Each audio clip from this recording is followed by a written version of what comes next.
Hey everyone, Tenja here, and in today's video, we'll be looking at November 26th to December 2nd and see what I got up to in World of Warcraft. So at this point in time, I was really only working on two different things, and that was delves and time walking. On the delves, I seen that I had Bran Bronzebeard up to level 50, and I'd really like to try to get him to level 60 before the next patch.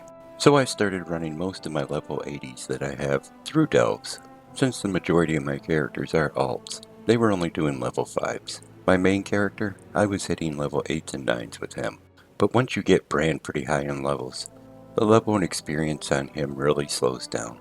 As long as I keep pushing into these, I should be able to have him level 60 by the time the expansion hits. The other big thing I did this week was continue to work on time walking. I still have a whole mess of characters to level up, and that's the primary reason I'm doing these. So the way I normally do time walking is if my character has rested experience, I'll mess with him. Once I run out, I'm pretty much done with that character for a week or two. But this week I did manage to level up 3 new characters. I did my Worgen Rogue, my Draenei Shaman, and my Nightborn Elf, which is a mage. So all 3 of these are classes I haven't had to level 80 yet. In total, I have 17 characters at level 80, and I only need a couple more and I'll have 1 of each class. So next week I'll probably work on a few more fresh classes that I haven't gotten to level 80 yet. And finally, I did make it into my mount farms this week, so let's take a look at them and see how I did.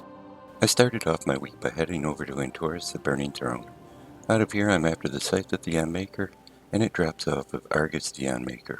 Once I made my way over to Antorus, I made sure I was set to Mythic. Then I headed in and worked my way back to Argus the Unmaker. Taking him down this week gave me attempt number 136 on the Scythe.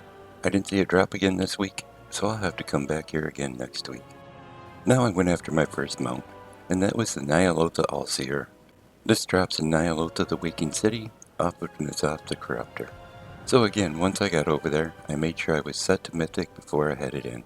Once I was sure I was set to Mythic, I headed in and worked my way back to Ny'alotha the Corruptor. Taking him down gave me attempt number 22 on the Ny'alotha Allseer this week, but I didn't see it drop, so it's one I'm going to have to come back to next week. Next on my list was the Zareth Overseer. This drops off the Jailer and the Sepulture of the first one, and you have to be on Mythic for this. So with my group we made it back to the Jailer and took him down, and this gave me attempt number 34 on his mount. But again I didn't see it drop, so again I'm going to have to come back here next week. So being I had finished up Vengeance last week, I added a Mirror Dressel to my raid this week. Out of here I'm after Anurelos, the Flame's Guidance, and this is the first time I actually tried this since it became old content. It was still a little bit on the hard side, we did need a full group to take this down, but once we got him down, that gave me my first attempt on this mount. But I didn't see it drop, so I'll be back here again next week, and see if my luck gets a little better then.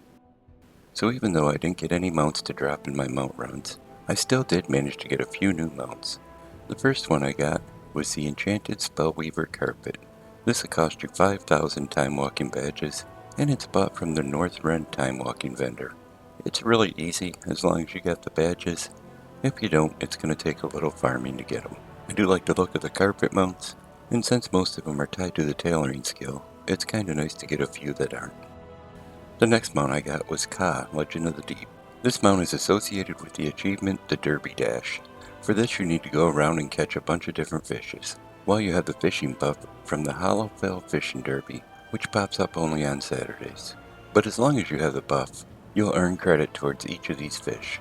This isn't too hard to do, as long as you take a little time out each Saturday and work on the fishing quest. And again, this mount doesn't look too bad, it's just not something I would use very often, but it adds one more to the collection. And just in case you're wondering, this week's Transmog is the diving suit. There's 3 versions of these. The first 2 were available on the trading post. One came as a full ensemble, and one came as individual pieces. The prices were roughly the same no matter which one you had bought, and they haven't been back up on the trading post since the first time they were up there. So if you missed either of these, just keep your eye open, and when it pops back up on the trading post, you'll be able to knock it out in no time. The third set comes from the Hollowfell Fishing Derby. Every Saturday there's a fishing derby over in Hollowfell that allows you to collect a little bit of tokens. So this one's just going to take a bit of time to get, but once you do get enough tokens, it's a pretty simple buy off the vendor. These are all really good looking, with or without the helmet. I do like them. So if you decide to go after any of them, work on the fishing derby one first. it'll be the easiest one to obtain. But hey, if you enjoyed the video, give it a thumbs up. You can click on subscribe. Thanks for coming by and watching it. I'm going to send a hi out to my best friend, and you all take care.